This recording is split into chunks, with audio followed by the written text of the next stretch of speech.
Personal development itself is something that is very, very hard to sell and very, very hard to market, since it is nothing that is tangible, yeah, and it doesn't necessarily lead to a specific end result, so people can hardly see the value in this. If you're working on personal development, you're mostly covering the aspects health, maybe money, and relationships. Those are the three big aspects that you have. But it is 10 times more effective or powerful if you just focus on one of these three instead of the combination. Because then you can really dive deep and create really, really, really powerful marketing. Hello, everyone. I'm super excited to be joined today by Matthias Loesche. He's the founder of E&M Consulting, which works in performance marketing for coaches, consultants, and experts, helping to generate leads using Facebook and YouTube ads for a variety of consultant six-figure coaches. And that's something Matthias will share shortly. He also has a done-for-you service as an agency. And yeah, Matthias, I'd love for you to continue the introduction a bit more. Thank you for the introduction. Very happy to be here on this podcast episode today. Since you were mentioning we're also doing that as an agency in form of a done-for-you service, that's actually what we're predominantly doing. We're generating leads through, as you were saying, Facebook, YouTube ads for six-figure coaches, seven-figure coaches. So the ones who are a little bit more established already. And we're doing this now for more than 3 years.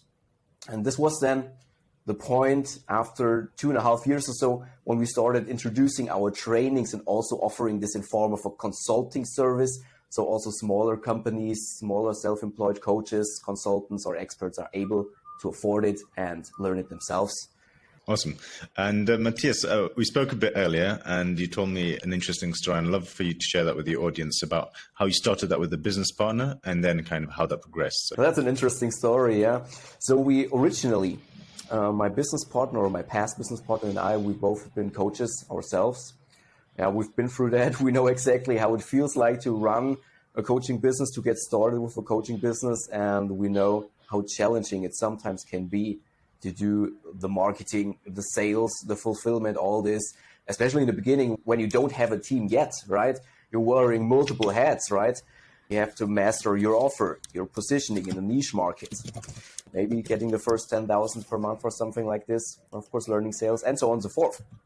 However, we both met in a mastermind. And it was a relatively big mastermind and it was actually a good one. So my business partner, Elias, he was really good at sales. So he really knew how to close the deal, if you will. And I was actually quite good at marketing.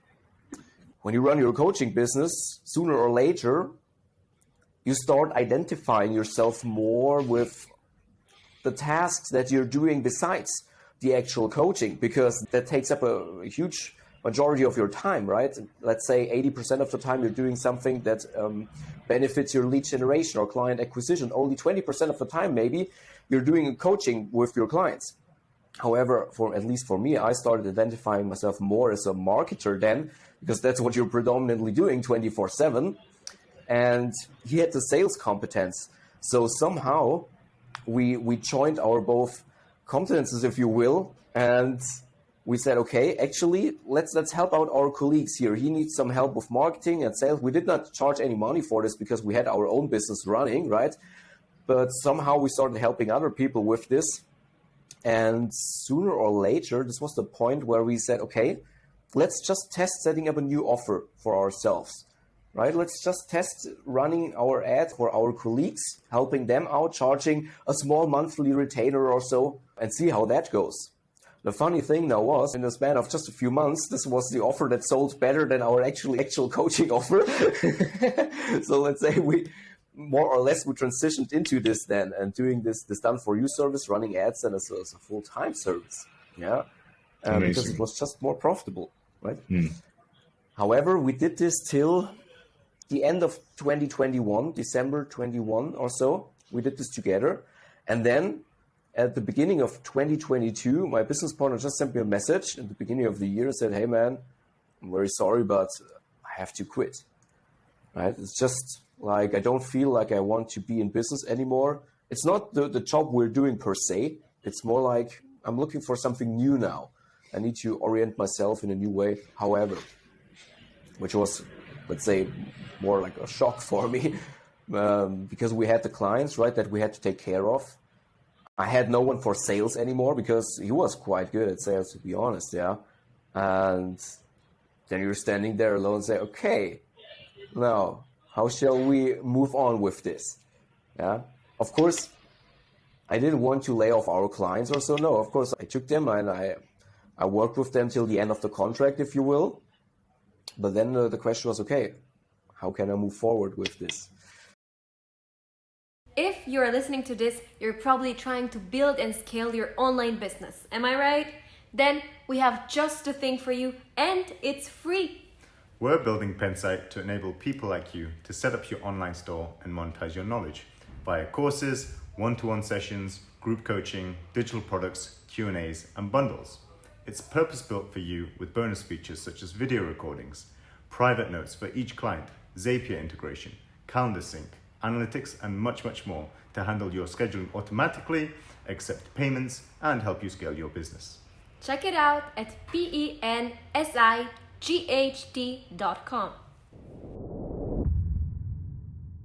What do you do when a business partner leaves you on your own? Yeah, exactly. That's the question. In the beginning, you have to get some clarity, right? Okay, what are the important tasks that I need to take over that he did before that? And then come up with a strategy how to keep up the revenue so you don't have a huge break in your revenue, how to keep the client fulfillment high. And all these questions came up to my head, to my mind, and I said, okay, whoa, it was slightly overwhelming. Yeah. But the funny thing was, actually, it was relatively simple for me to get back on the horse, if you will. And I just tested, okay, at this point, I knew how to do lead generation for our business, how to get clients. I just kept them going. I supported our clients. And the funny thing was, this was really, let's call it a lucky accident or so. I met a relatively big client from Canada, and she was huge, multiple seven-figure business owner. And well, she just said, yeah, of course, I want to run YouTube ads. This was then the point in time where I dived more and more into YouTube ads. Yeah, this was one of our first bigger clients with whom we ran YouTube ads then. And somehow I was back in the game again. And the funny thing was, then of course it was just one client, right? But it was a bigger one, and she had some influence. And she was also running a relatively big mastermind, and she was so amazed by our service that, wow, that's amazing what you're doing, Matthias. I want you to speak on one of my masterminds, right, as a speaker or something. Well, people liked what I was saying on this mastermind talk, and since then I'm still getting clients. This was the beginning of the year, still getting clients from this talk, from this very mastermind. I was talking about high-ticket lead generation, actually. That's what my expertise is. But I didn't really talk about running ads or so, because they were more a little bit on the beginner level, if you will, a little more on the beginner side. So I was just talking about organic marketing and how to position yourself correctly, how to create a good offer, how to build a structures and a systematic sales process that is actually scalable. I was talking about some basics about branding, premium branding, how to position yourself in the premium market. That's where high-ticket lead generation then really becomes very powerful. When you're in the premium market and stuff like this. From 1 second to the other, I was back in the game. So the whole process, again, to kind of answer the question of, what do you do when you get left on your own by your business partner? It's about kind of assessing the current situation where you are, assessing what the responsibility split was, and then readjusting and adapting yourself to understand how can you fulfill the other person's role. Exactly. At this point in time, you really need to stay calm. Don't be overwhelmed by your emotions, Take rational, logical decisions, Definitely clearly think about it and, well, see it from a positive angle from a positive perspective, Yeah, absolutely. And did you ever consider trying to find somebody else to replace them? Or were you like, actually, okay, I'm yes. going to go on my own?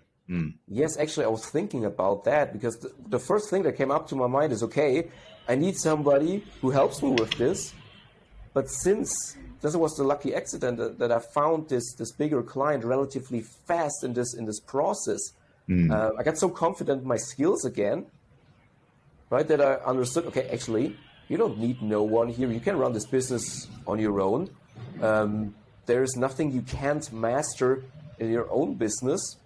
This was then a point in time where I said, okay, no, no business partner anymore. And I wouldn't do it again, not because I had bad experience. No, it was a good experience. We had a good collaboration. We were a very good team.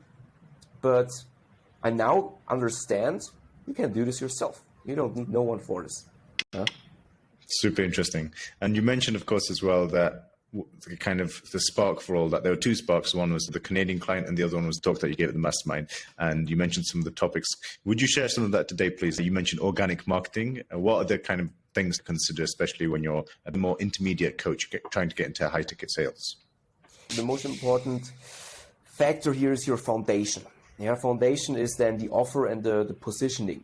What I see too many times, even with clients who are already slightly advanced, where you're asking yourself, okay, how are they able to make money? If they're already making between 10, 30, 40K sometimes, they either do it then with extremely low margins or in a very strange way, so they don't even know where their money is coming from. It just happens. Yeah, and these guys tend to have a very, very broad positioning usually. And this is a big, big problem.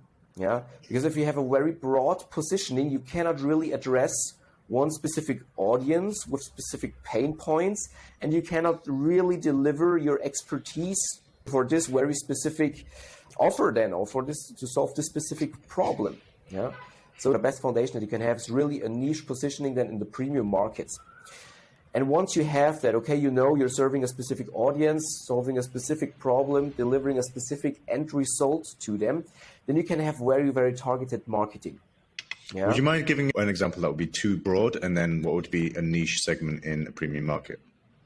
So, for instance, what is actually a beautiful example, since we're working in the coaching, consulting, expert niche, that you see many, many coaches out there who want to teach personal development itself.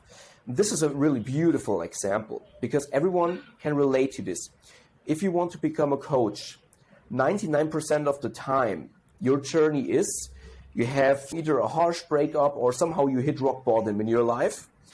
Then you master this yourself by mastering the art of personal development. Then you get to a point where you want to teach this, and then you're so into this tunnel view and say, yes, personal development, that's what I need to teach. But you got to understand that personal development itself is something that is very, very hard to sell and very, very hard to market, since it is nothing that is tangible. And it doesn't necessarily lead to a specific end result, so people can hardly see the value in this. So what many people are doing then is, let's say, for instance, they're setting up a YouTube channel and just talking about personal development. But it will be very, very difficult for you to generate leads for this or to make sales, since it's too broad and it's not targeting specific pain points. Let's say if you're working on personal development, you're mostly covering the aspects health, maybe money, and relationships. Those are the three big aspects that you have.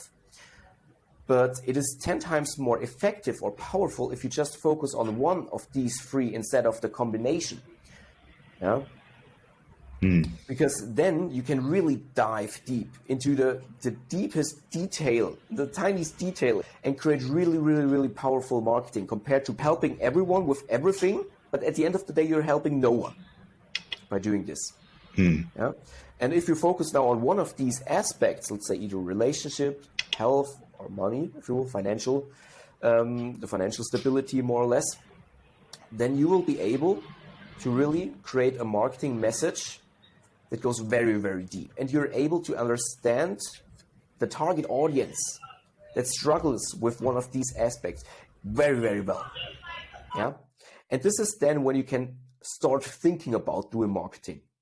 And this is the first point in time where you really can start thinking about marketing, not before that.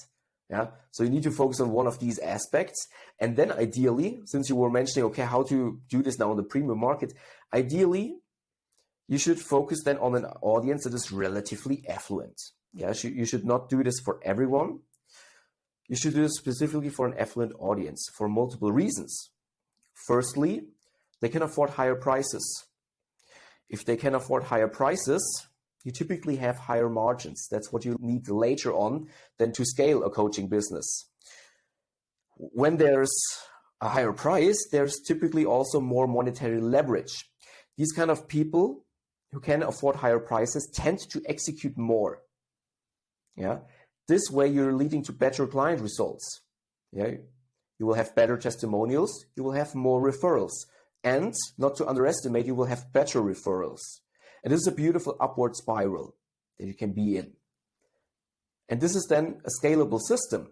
Since firstly, you positioned yourself in a niche market, this means you're talking to one specific audience. You're seeing the same guy, more or less, quote unquote, the same client over and over again with the same symptoms, with the same problems, same pain point, and they all want to get to the same end result. Yeah, now you're not leading to different end results like health and relationships and money. No, only one end result. This is a scalable process itself. And since you're doing this in the premium markets, you have higher margins than your competitors have, which makes the process then later down the road easier to scale. Yeah, so that's one of the examples I always have in mind. That's fascinating. And how does that kind of targeting a smaller niche also tie into sales psychology? And you mentioned hormones as well might be at play here. This is a little bit more advanced. Yeah, in the beginning, it's not too important, right? In the beginning, for you, it's important a great offer, a great positioning, a good marketing message, and of course, sales skills. That's what you need to have. When you want to apply sales psychology now, want to get a head start in your marketing, you're going the extra mile, if you will, by implementing this. Completely new doors open up for you. Yeah? Because when you really understand sales psychology to a very deep level, then you understand why certain things in marketing work and why certain things don't work. If you have a look at the current situation in the coaching consulting market out there, let's say look at landing pages or websites, they almost look similar. Every time you see the same similar structure over and over again, everyone is more or less blindly copy-pasting what the other guy or the other person is doing, but no one really knows what they're doing, why stuff is working or why stuff isn't working. So when you're now willing to go the extra mile, yeah, and you really want to understand your own target audience to the deepest level that you can, then what you will figure out is that your target audience is not only driven by certain buying motives, by certain pain points they want to overcome or solve in their life. All these things are connected to a certain hormone level or multiple hormone levels they have. Yeah. Typically, let's say what you see many times out there, the basic USP, I help professionals and entrepreneurs. This is a basic affluent audience, right? You see it everywhere. Everyone is using that, but no one really understands how to address these guys now correctly. Yeah, but just saying I help busy professionals and entrepreneurs to get an end result XYZ, it doesn't make it any better, right? This is a psychological trigger we call ego labeling. Yes, that is good, but now you need to cover in your marketing, you need to initiate, you need to attenuate these hormone levels now, these psychological triggers that raise these hormone levels to really make a difference, to really attract these guys. But just saying I help entrepreneurs and professionals, it won't work, right? This is not when entrepreneurs say, oh yeah, he's specializing in me, amazing. Yeah, that's not good enough anymore. So what you have to do now is you have to understand your audience even deeper. And I have to understand, okay, what is the most dominant hormone level or the two most dominant hormone levels they have? And how can I trigger them correctly in my marketing so I'm able to build trust? Yeah. And I'm able to create this pull effect in my marketing. So this very specific audience says, yes, somehow, I don't know why, but somehow I'm resonating with this person. I want to give you an example now. If you want to work with professionals and entrepreneurs, typically, those people, they're very professional. Most of the time, they're more conservative. Yeah, they're thinking about a decision maybe twice because they want to take the decision very carefully. But on the same side, they're very, very driven. So they're not really hesitating to take a decision. It's more like they really make sure that they're taking the right decision, but they're able to take a decision. So the hormone levels you need to trigger for these guys is firstly a certain testosterone level, and secondly, a certain cortisol level. How to do this now? You want to have people who are ambitious, top performers, who are taking decisions, but on the same side, very professional people, a little more conservative, because this implies they have more money. This is the combination that you then need to trigger. Those kind of hormone levels those are the ones that you need to trigger. And how to do this, as an example, I'm doing a lot of marketing on YouTube through my YouTube channel. It is fairly small, but that's okay. it's converting amazingly well. Why? Because people who are getting on calls with us, they typically say the same thing over and over again when I'm asking them, okay, why did you apply for a call with us? Say, I saw one of your YouTube videos and somehow I watched 2 or 3 videos and something is different when I'm watching your videos. You're not over exaggerating in marketing. You're not making any kind of promises. You're typically relatively calm in your marketing, down to earth. The content is even a little bit boring, and that's a good sign. That's a very, very good sign. Because when people tell me this means when you have a little more boring, more conservative content, this attracts automatically people who are a little more conservative themselves, who have a relatively good attention span. They're able to watch 10, 15-minute videos, yeah, and they don't fall into marketing tactics or, like this and over-promising and exaggerating like everyone else is doing. And I'm backing this up by a good image or video psychology, how we call it. For instance, dressing myself professionally, having maybe a nice background that looks like I'm sitting in an office like an agency is doing. And all this gives me credibility. And when I then come off as an expert correctly, in a very calm way, demonstrating my expertise, as I was saying, the content is maybe a little bit more boring, but it's good because it repulses the wrong kind of people, but it attracts the right kind of people. And what I'm then doing is I'm adding some testosterone triggers to it. I'm triggering ambition in people. You hear me saying a lot stuff like, okay, our trainings is not for everyone. Only for those who really want to get a head start in the marketing, who are real experts in their field. Yeah? People who want to make a difference and want to get out from random marketing to measurable results for the first time in their lives. Yeah? This is a very exclusive call to action, if you will, just as an example. Very exclusive and triggers ambition. This triggers testosterone level. This triggers real experts who identify themselves with this. Yeah. But since I'm backing it up with the right kind of image or video psychology by being more conservative, a little more boring sometimes, and very calm, in a beautiful way, I'm combining these testosterone levels with cortisol levels. And this helps us to attract real experts. And that's what we're typically doing. You also mentioned a super interesting thing around hormones and the use of scarcity and urgency in sales. Can you mention that? Well, yes, that's something I typically see a lot in the American market, that people try to use a lot of scarcity and urgency to push people over the line, especially on websites. And there's something like artificial scarcity, only 3 spots left or something along those lines, right? To push people then over the line.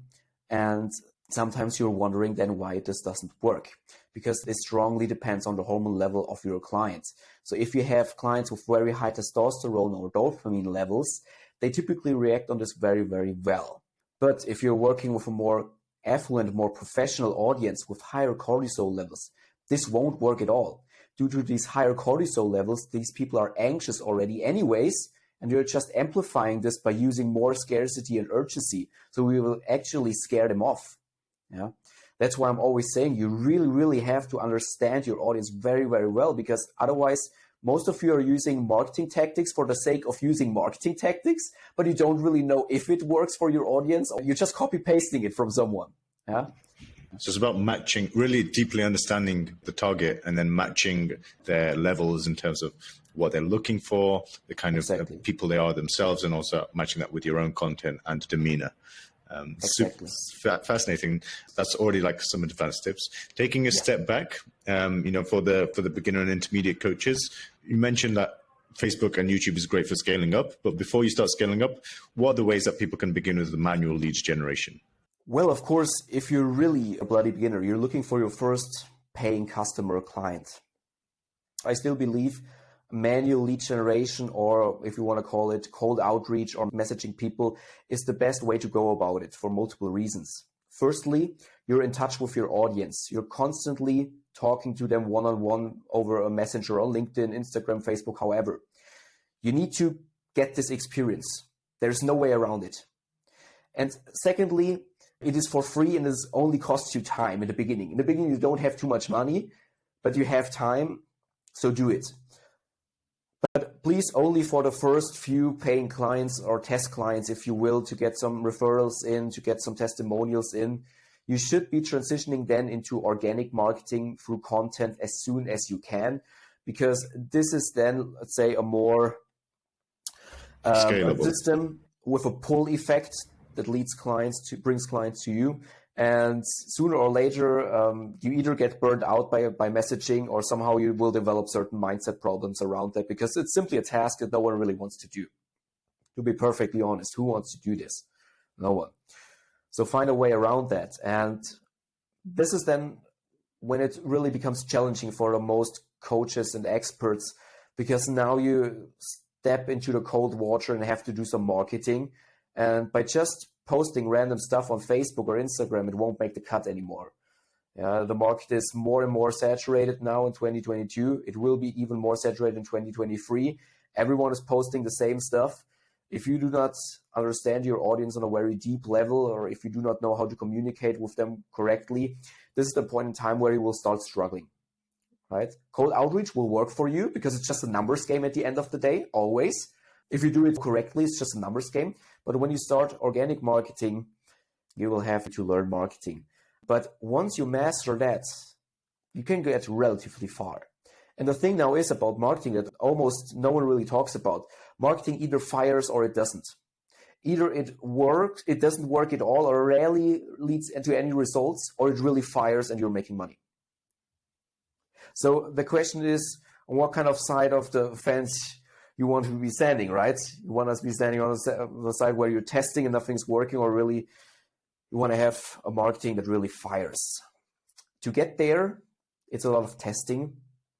Speaking a lot to your clients, getting them to know by heart, knowing everything about them, being creative in content creation, but understanding the human psychology to a very deep level, what triggers them, why are people really buying something. And the funny thing is, the real buying motives of people are completely different than what people expect. Yeah, I want to give you an example, because now as I'm bringing this up, and I can imagine this is very interesting for most of you. If you have, let's say, a dating offer, right?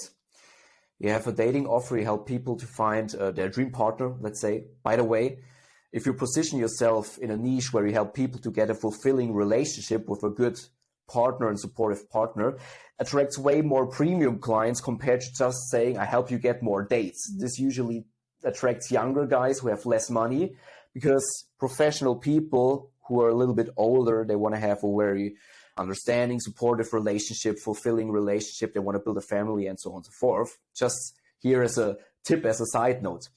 But the reason why people are buying a service like this is not the obvious reason. The obvious reason for most people is, of course, they're maybe a little bit lonely. They want to have companionship. But most of the time, that's not really true. Most of the time, if you have people with a very high testosterone level, testosterone-driven people do almost everything for a status. And this is the status that they have on the sexual market. Yeah.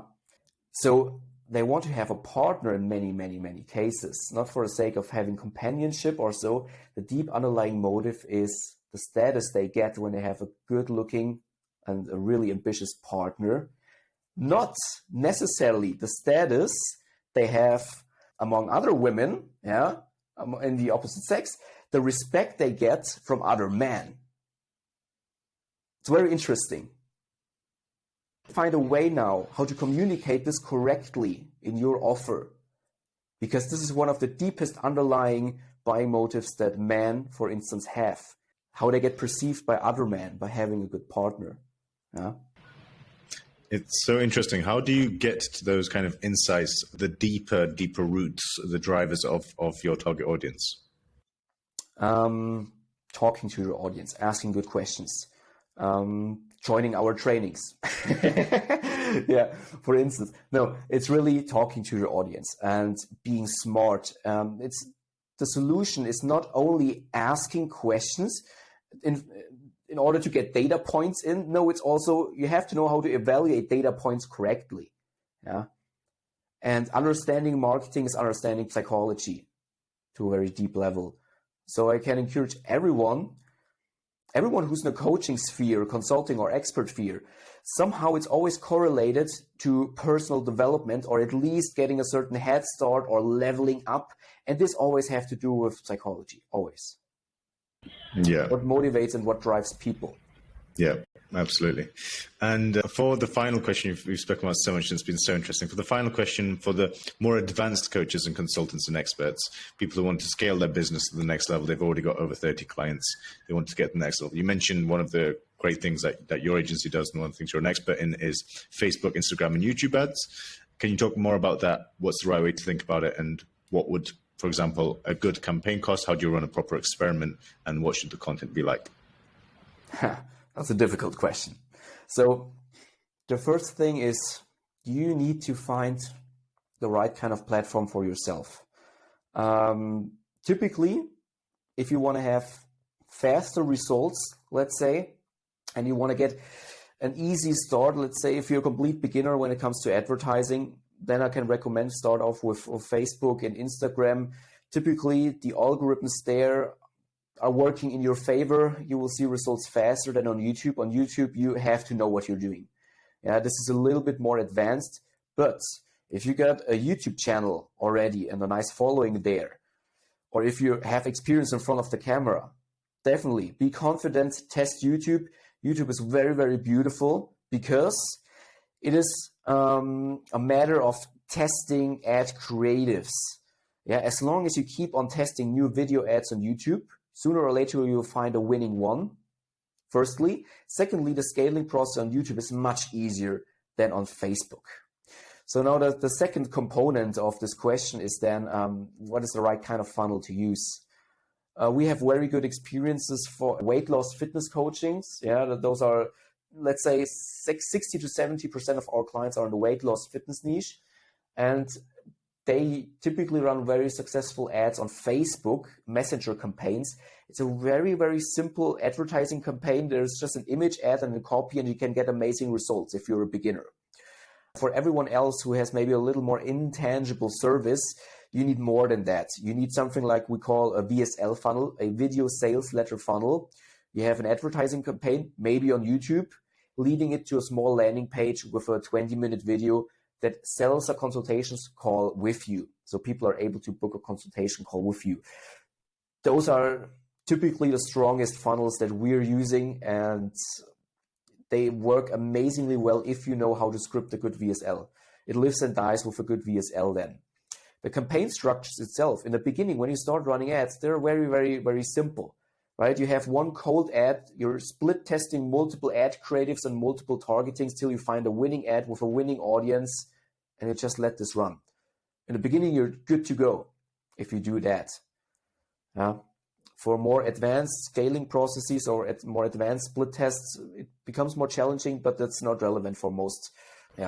If you really want to spend budget, let's say more than $10,000 a month, like our bigger clients are doing, then you need to do this in a more established way, a little more advanced way, right? Then you really need to prepare good marketing campaigns. This means you have to create ads that are hitting the market from different angles. Here comes sales psychology into play again. You want to be hitting different buying motives. You want to be addressing or attacking the market then from different angles, polarizing on what competitors are doing. By the way, it's not enough just to know your audience. You also have to know what your competitors are selling and how they're doing marketing, so you can do almost the opposite and polarize on that. And then you test these campaigns from different angles with multiple ads then and multiple different targetings. Usually we typically get started then also with larger audiences because they're much more scalable.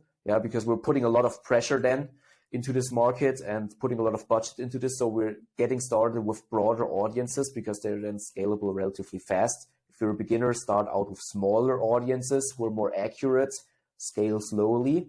And then, of course, you need to have more tracking tools, more accurate tracking tools like Hirus, because since the iOS update, we got cookie problems. We don't have accurate data in our ads managers anymore, so you need to have server-to-server connections for tracking to get this data in. Otherwise, you're taking the wrong decisions in your ads manager. But this is then really the advanced stuff that we're doing as an agency. Then you need to have an expert for this. This is not beginner stuff then anymore. Right, absolutely. Amazing. So that's when they come to you to get those campaigns going. Awesome. Matthias, thank you so much for sharing all of that. There's still a little section left. So this was a bit of a surprise, but this is the Pensight Rapid Fire 5 round. So 5 quick questions where I want your first answer that comes to your head. And it's just a little bit of fun that we like to do. Are you ready to go? I'm ready to go. Awesome. So the first question is, if anything, what would you change if you were to start your journey again? Interesting question. I would start without a business partner, doing it myself. Yeah, it worked out better that way anyway. So that's exactly. Awesome. What's one belief that you've changed recently? Wrong belief about pricing. Pricing. In the last 6 months, we really raised our price. It had a lot of limiting beliefs, maybe something like imposter syndrome that I had to overcome. And I really want to encourage people. I can tell you, you as a coach, consultant, expert, you're much more worth than you're actually thinking. Way more worth. Solving a very specific pain point in a person's life is so much more worth to them than you would ever think. And don't be afraid to charge higher prices. Yeah. It's so true. Like, we have over 2,000 coaches on Pensight, and so many I've spoken to have this self-limiting belief about pricing. It's definitely something that can be overcome. Yeah. The third question is, who or what are you most grateful for? Actually, I'm really most grateful for my friends. To be perfectly honest, those guys, they support me from the beginning, and I still love to spend time with them when I'm not working. I mean, I'm working a lot, but when I'm not working, I enjoy every second with them. So I'm very grateful for these guys. I love that. That's awesome. The fourth question is, what's one book everybody should read? Yeah, it's a German book. It's called Wissen macht Umsatz, I guess. Knowledge leads to revenue or something along those lines, by Andreas Baulig. It's a beautiful book. If you want to get started with your coaching consulting business, I can highly recommend that book. I hope there's an English version too. But not if sure. If not, there'll be a way to learn about it. But that sounds super interesting, and definitely a new one for me. And then the final question is, if you had one billboard for the most people in the world to see if possible, what's the one message you'd like to write on that billboard? I would say money follows value. Definitely. The more value you put out there, the more money you will be making. And especially if you're a beginner in your entrepreneurial journey, you will have to understand this. And you will. Once you're getting more clients, making a little bit more money, you will understand that the more value you're giving to somebody and giving to a market, the more you benefit from it. So money follows value. So powerful, and it's so true. There's no avoiding it. It's just a principle of life that we have to follow. So yeah, I love that. Thank you so much, Matthias. It's been an absolute pleasure. Of course, all of your socials and all of your links will be available on your Pensight profile, which will be in the show notes. Is there any other final messages you'd like to share with our audience, or anything you'd like to offer them? Well, if you want to learn more about marketing, if you want to go from random marketing to measurable results, then of course feel free to check our content, check out our content on YouTube. The YouTube channel is called just like my name, Matthias Loesche, just like you see there below. Just type that in, then you will find our channel. Videos are for free, and I'm sharing a lot of knowledge, tips, and tricks every week there. So I can highly recommend that. Awesome. Thanks again so much. It's been a pleasure to have you. Thank you all for listening today, and see you on the next episode of the Coach Tribe. Hope you enjoyed this episode. We'll be releasing every Wednesday, so make sure to subscribe and rate us 5 stars where you're listening to this show to give others a chance to discover it too.